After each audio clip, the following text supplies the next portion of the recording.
Hello जय नमस्कार दोस्तों, मैं हूं आपका दोस्त अरविंद। हमारे यूट्यूब चैनल रीड कर में आपका स्वागत है। जैसा कि दोस्तों आप लोग थंबनेल में देख चुके हैं, आज हम लोग UP DElEd BTC first semester Hindi subject का सभी अध्यायों पर आधारित बहुविकल्पीय प्रश्न यानी वस्तुनिष्ठ प्रश्न टोटल हम लोग 70 प्रश्न डिस्कस करेंगे। चलिए दोस्तों देखते हैं। बहुविकल्पीय क्वेश्चन हमारे हिंदी के सभी अध्याय पर आधारित है। तो चलिए दोस्तों देखते हैं। भाषाई कौशल नहीं है। भाषाई कौशल लेखन, पाठन, वाचन, गद्य। इसका राइट आंसर हो जाएगा नहीं है तो गद्य। हमारे भाषा में कौशल नहीं है। अगला क्वेश्चन है हम लोगों का, कौन सी वर्तनी शुद्ध होगी? तो हम लोगों में 4 ऑप्शन दिया है, त्याज, तपाजय, त्याज्य, त्याजय। इसका राइट आंसर होगा स, त्याज्य। अगला क्वेश्चन हम लोगों से पूछ सकता है, वर्तनी की दृष्टि से कौन सा रूप शुद्ध है? प्रू, श्रु, सा, सु, त्रुसा, सुत्रुसा, दोस्तों ये ब वाला राइट आंसर हो जाएगा। अगला क्वेश्चन हम लोगों से पूछ सकता है, प्रधान कौशल है सुनना और बोलना, सुनना और पढ़ना, लिखना और बोलना, सुनना और लिखना। तो हम लोगों का राइट आंसर होगा सुनना और बोलना। अगला क्वेश्चन हम लोग से पूछ सकता है, प्रमुख भाषाई कौशल कितने होते हैं? प्रमुख भाषाई कौशल 4 होते हैं। वाच्य क्या है? वाच्य बोलना, मतलब वाच्य करना। अगला हम लोगों का है, वाच्य के प्रकार माने जाते हैं। वाच्य 2 प्रकार का होता है। अगला है हम लोगों का, पाठ्य वस्तु विश्लेषण से स्पष्ट हो जाता है विषय वस्तु का स्वरूप, कि उसमें क्या पढ़ना है हमें। अगला है, पाठ्य वस्तु विश्लेषण होता है एक निबंध का, एक कालांश की शैक्षिक सामग्री का, एक कविता का, एक कहानी का। तो हम लोगों का राइट आंसर हो जाएगा एक कालांश की शैक्षिक सामग्री का। अगला क्वेश्चन हम लोगों का, लिखित कार्य का अर्थ है। लिखित कार्य का अर्थ है गृह कार्य, कक्षा कार्य, उपर्युक्त, दोनों। उपर्युक्त में से कोई नहीं। हम लोगों को कक्षा कार्य जिसमें जो होमवर्क दिया जाता है उसे लिखित कार्य। अगला क्वेश्चन हम लोगों से पूछ सकता है, गृह कार्य संशोधन आवश्यक है क्योंकि छात्र नियमित रूप से कार्य करके लाएंगे। इससे छात्रों के सबल व निर्बल पक्ष का ज्ञान हो सकेगा। छात्रों का लेख सुधरेगा। छात्रों को अभिभावक पढ़ेंगे। हम लोगों का राइट आंसर हो जाएगा ब, इससे छात्रों के सबल और निर्बल पक्ष का ज्ञान बढ़ेगा। अगला क्वेश्चन हम लोगों से पूछ सकता है, गृह कार्य संशोधन की विधि क्या है? शिक्षक द्वारा संशोधन करवाना, स्वयं छात्रों का संशोधन, परस्पर छात्रों द्वारा संशोधन, उपर्युक्त सभी। हम लोगों का राइट आंसर अ वाला हो जाएगा। अगला क्वेश्चन हम लोगों से पूछा जा सकता है, गृह कार्य का उद्देश्य होता है छात्रों को व्यक्ति निर्देश देने के लिए, कक्षा शिक्षण के अनुभव को संगठित करने के लिए, अध्ययन की पुनरावृत्ति करने के लिए, उपर्युक्त सभी। गृह कार्य का उपयोग होता है हम लोगों का द वाला उपयोग। तीनों विकल्प सही है। अगला क्वेश्चन हम लोगों से पूछा जा सकता है, गृह कार्य का सिद्धांत क्या है? उद्देश्य सिद्धांत, स्तर का सिद्धांत, उपयोगिता का। इसमें राइट आंसर द वाला जगह सभी है। इसमें गृह कार्य में प्रश्न करवाए जाते हैं ज्ञान की दृष्टि से, अवबोध की दृष्टि से, उपर्युक्त दोनों के लिए हम लोग गृह कार्य यानी होमवर्क दिया जाता है। अगला दोस्तों हम लोग को हिंदी वर्णमाला में वर्णों की कुल संख्या कितनी है? तो 52 है। बा वाला सही हो जाएगा। अगला क्वेश्चन हम लोगों से, इनमें से कौन सी ध्वनि अंतस्थ नहीं है? ब अंतस्थ नहीं है। और सब देखिए, य, र, ल सब अंतस्थ ध्वनियाँ है। अगला हम लोगों से पूछ सकता है, इनमें से ऊष्म वर्ण कौन सा है? जैसे दोस्तों हम लोगों का दिया है त, फ, र, स। कौन सा ऊष्म वर्ण है? द वाला है। जैसे देखिए रगड़ के स ध्वनि निकल रही है। अगला क्वेश्चन हम लोगों से पूछा जा सकता है, निम्न में से कौन मूर्धन्य ध्वनि नहीं है? मूर्धन्य ध्वनि नहीं है ट, ठ, ड, ढ। तो हम लोगों का ये मूर्धन्य ध्वनि नहीं है, ढ।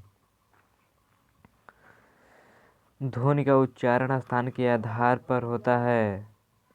तालव्य, कंठ, दंत, ओष्ठ है। बावला दंत। ध्वनि का उच्चारण दंत के द्वारा किया जाता है। अगला क्वेश्चन हम लोगों से पूछा, दंतोष्ठ से उच्चारित होने वाले व्यंजन कौन कौन से हैं?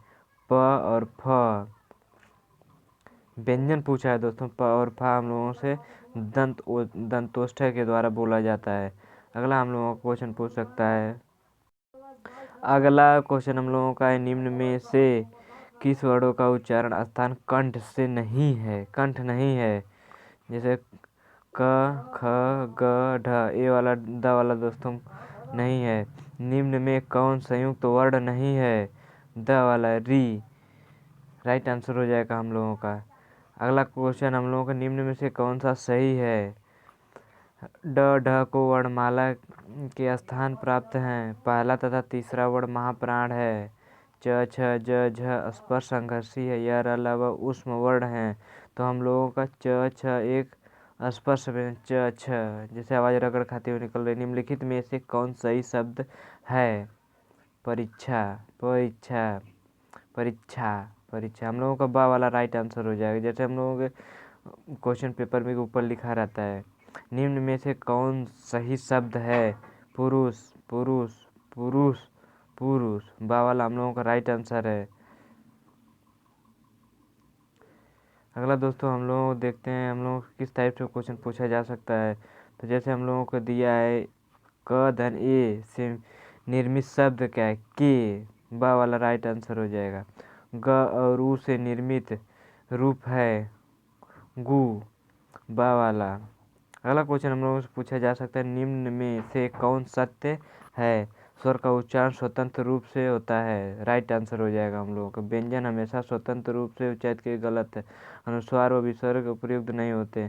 दो प्रकार के व्यंजन दो प्रकार के होते हैं, हास्य स्वर, दीर्घ स्वर, गलत दोस्तों है। अगला क्वेश्चन हम लोगों को पूछा, इनमें से ऊष्म ध्वनि कौन सी है? ऊष्म ध्वनि हम लोगों का झ है, जैसे रगड़ खाते हुए निकल रही। अनुतान का संबंध है उच्चारण के समय से, उच्चारण के उतार चढ़ाव से, उच्चारण की निकली वायु से, उच्चारण के कंपन से। हम लोगों का राइट आंसर हो जाएगा ब वाला।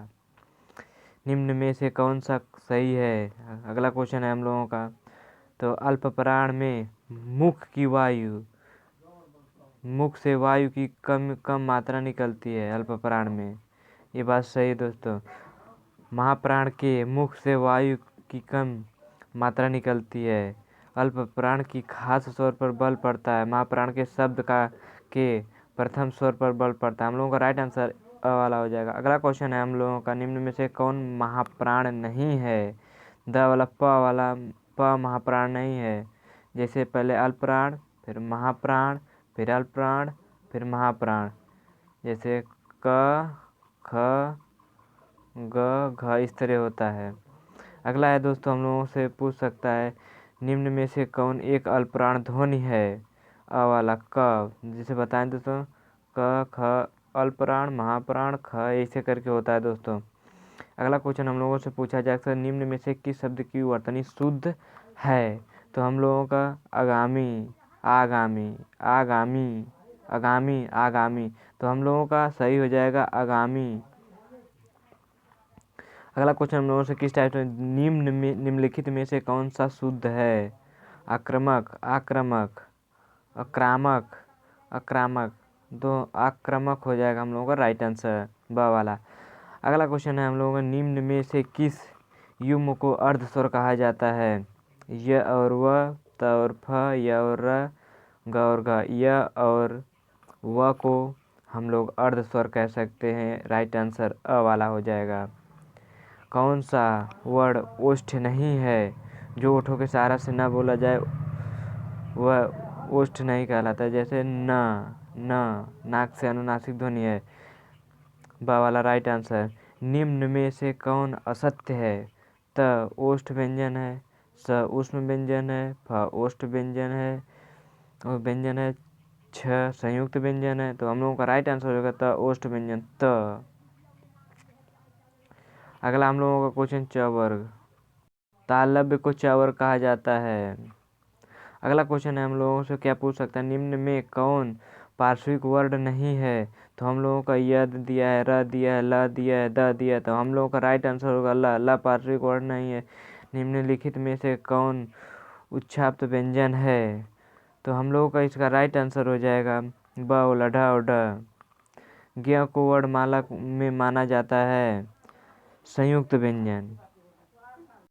छ का निर्माण किन दो वर्णों के मेल से होता है? जैसे क और स के मिलने से छ बनता है। अगला क्वेश्चन हम लोग से पूछ सकता है, निम्न में कौन संयुक्त स्वर का उदाहरण है? ए ओ अ संयुक्त स्वर का अ वाला। निम्न में से किस शब्द में शुद्ध मात्रा प्रयुक्त हुई है? रेणु, रेणु, रेणु, रेणु। तो हम लोगों का इसका राइट आंसर हो जाएगा दोस्तों, हम लोगों का स वाला राइट आंसर हो जाएगा। निम्न में से कौन सा युग्म कंठ तालव्य है? ए च छ य व त था। हम लोगों का राइट आंसर हो जाएगा ए। अगला क्वेश्चन हम लोगों को पूछा, ओ का उच्चारण स्थान है? ओ जैसे दोस्तों कंठ से आवाज निकल रही, ओ कंठोष्ठ है। जो दांत के साथ बोला जाता है दंतोष्ठ है। अगला क्वेश्चन हम लोग पूछ सकते हैं, निम्न में से कौन स्पर्श संघर्षी व्यंजन है? जैसे क, ख, च, ह, प। हम लोगों का राइट आंसर हो जाएगा क, स्पर्श संघर्षी है। अगला क्वेश्चन, व का उच्चारण स्थान है? दंतोष्ठ है व। फ का उच्चारण स्थान क्या है? फ का उच्चारण स्थान हम लोगों का ओष्ठ से होता है। जैसे फ, दोनों ओठ आपस में सट रहे हैं। अगला क्वेश्चन, निम्न से कौन सा ऊष्म व्यंजन नहीं है? तो स रा हम लोगों का दोस्तों नहीं है ऊष्म व्यंजन। अगला क्वेश्चन, हम किन वर्णों को अर्धस्वर कहा जाता है? तो य और व को वर्ड स्वर कहा जाता है। निम्न में से कौन सा अंतस्थ व्यंजन वर्ण का उदाहरण है? य, र, ल, स। तो हम लोगों का राइट आंसर स वाला हो जाएगा, द वाला सॉरी। हाथ स्वर कौन सा नहीं है? अ, ई, उ, अ। तो हम लोगों का राइट आंसर है द वाला। अगला क्वेश्चन हम लोगों से पूछा जा सकता है, य, र, ल, व कहलाते हैं ऊष्म व्यंजन, अंतस्थ व्यंजन, संयुक्त व्यंजन, द्विगुण व्यंजन। तो हम लोग का राइट आंसर हो जाएगा अंतस्थ व्यंजन। अगला क्वेश्चन हम लोग को पूछा जा सकता है, द्विज शब्द का अर्थ है? ब्राह्मण, दांत, पक्षी, इनमें से सभी। तो हम लोगों का द्विज का अर्थ हो जाएगा सभी। लिपि विकास का प्रथम सोपान है? चित्रलिपि, वर्णलिपि, अक्षर लिपि, इनमें से कोई नहीं। तो हम लोगों का चित्र के द्वारा हम लोग सोपान कर सकते हैं। जंगल का विलोम शब्द क्या है? पुष्ट, स्थावर, स्थिर, स्थावर दोनों दोस्तों जंगल का विलोम शब्द है। अनुग्रह का विलोम शब्द है दोस्तों विग्रह। अनुग्रह का विग्रह, आग्रह, संग्रह, ग्रहण, ये नहीं है। अब्ज शब्द का अर्थ है शंख, कमल, कपूर, उपर्युक्त सभी। शंख शब्द का ऐसा पर्यायवाची उपर्युक्त सही है दोस्तों सभी। क से म तक के व्यंजन कहलाते हैं ऊष्म व्यंजन, अंतस्थ व्यंजन, स्पर्शी व्यंजन, संयुक्त व्यंजन। तो दोस्तों स्पर्श व्यंजन कहलाते हैं। अगला क्वेश्चन हम लोगों का किस टाइप से पूछा, निम्नलिखित शब्दों में से कौन सा शुद्ध है? अधीन, अधीन, अधीन, इनमें से कोई नहीं। तो हम लोगों का अधीन सही हो जाएगा दोस्तों, बा वाला राइट आंसर। मॉन्टेसरी विधि का प्रयोग करते हैं लेखन शिक्षण में। छ संयुक्त वर्ण संयोग से बनता है क और स के द्वारा। अगला क्वेश्चन हम लोगों से पूछा, पर्वत शब्द का समानार्थी शब्द है? तो हम लोगों का अ दिया है घन, ब दिया है आगर, अगार, कूट, पादप। तो हम लोगों का राइट आंसर जो है कूट, पर्वत का समानार्थी शब्द। अगला क्वेश्चन हम लोगों का पूछा जा सकता है, विरोध शब्द का विलोम क्या है? सहमत, सहायता, समर्थन, अनुरोध। तो समर्थन हो जाएगा, विरोध का समर्थन। स ह व्यंजक कहलाते हैं ऊष्म व्यंजन कहलाते हैं। अहि शब्द का अर्थ है सर्प, शार्दूल, नृप, भौरा, आ वाला सर्प। तो अगला क्वेश्चन हम लोग को पूछा जा सकता है, अस्थावर का विलोम शब्द क्या है दोस्तों? तो अस्थावर शब्द का हम लोग पीछे देख चुके हैं, जंगल है। क्वेश्चन पूछा जा सकता है, निम्नलिखित में शुद्ध शब्द है? तो हम लोग इसका राइट आंसर क्या दे सकते हैं? चलिए दोस्तों देखते हैं। पहला हम लोग देखा कुमुदनी दिया है, कुमुदिनी दिया है, कुमुदनी दिया है, कुमुदिनी दिया है। तो हम लोगों का राइट आंसर हो जाएगा बा वाला कुमुदिनी, राइट आंसर हो जाएगा। अगला क्वेश्चन हम लोग किस टाइप से, भाषा संसार का नादमय चित्र है, यह कथन किसका है? श्याम सुंदर दास का, रामचंद्र वर्मा का, सुमित्रा नंदन पंत का, बाबूराम सक्सेना का। तो हम लोगों का राइट आंसर हो जाएगा सुमित्रानंद पंत द्वारा भाषा संसार का नादमय चित्र दिया गया है। दोस्तों वीडियो अच्छी लगे तो चैनल को सब्सक्राइब करें, शेयर करें। धन्यवाद दोस्तों। ऐसे ही सेमेस्टर के वीडियो चैप्टर वाइज हमारे यूट्यूब चैनल पर जाके आप लोग प्ले लिस्ट में सीरियल वाइज वीडियो है, आप लोग देख के अपनी तैयारी कीजिए। धन्यवाद दोस्तों।